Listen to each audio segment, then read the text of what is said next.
important date.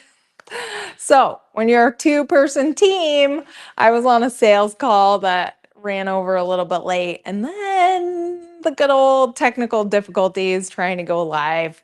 Hey, if any of you out there we've tried a couple of different live streaming services. If you guys have any that you love, give us a shout out in the comments and let us know because we seem to have trouble with all of them.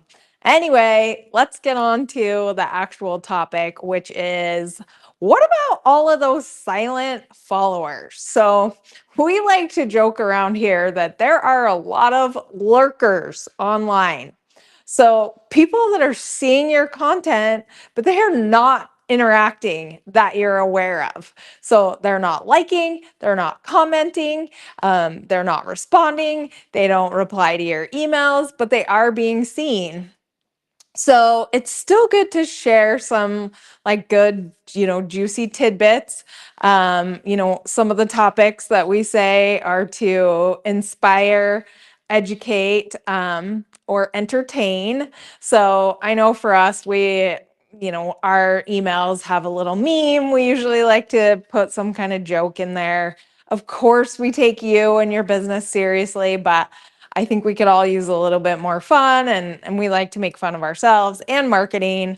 So, some of our emails that we've been sending out once a month for forever, but we did get an appointment from an email, someone who responded. There was another person who responded. Now, it wasn't directly related, but then it spurred a conversation that was important for something else.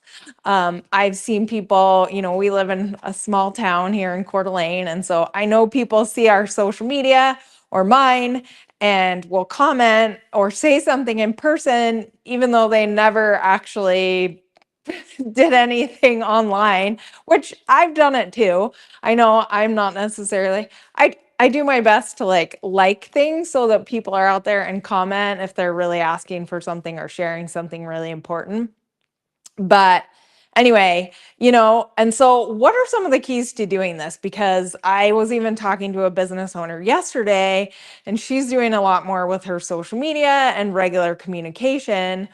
And one of the key things is because it can be overwhelming. It's like we have tons to do. There's only two of us. It's like you have bills to pay, you have invoices to send, you have the business to run, you have sales.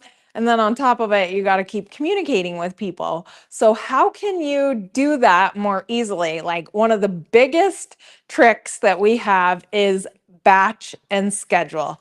Same with your emails, same with your social media. And even if you don't want to pay for a scheduling software, you can schedule inside of Meta, and you can also schedule on your personal Facebook page, which is kind of wild that now you can do that. It's a little bit of a pain in the butt, I will say, with Meta to be able to do that, but you can you can do that. So that's helpful, where I'll sit down for blocks of time and schedule out the content. And even if you can get ahead and plan the whole month, that actually really helps, where maybe you have a theme for each month, and that's pretty easy to do. Otherwise I feel like it takes a lot more time if you don't sit down and do it all at once. So, don't discount those lurkers that are out there, and keep on sharing all of the good information that you have regarding your business, and then we will catch you next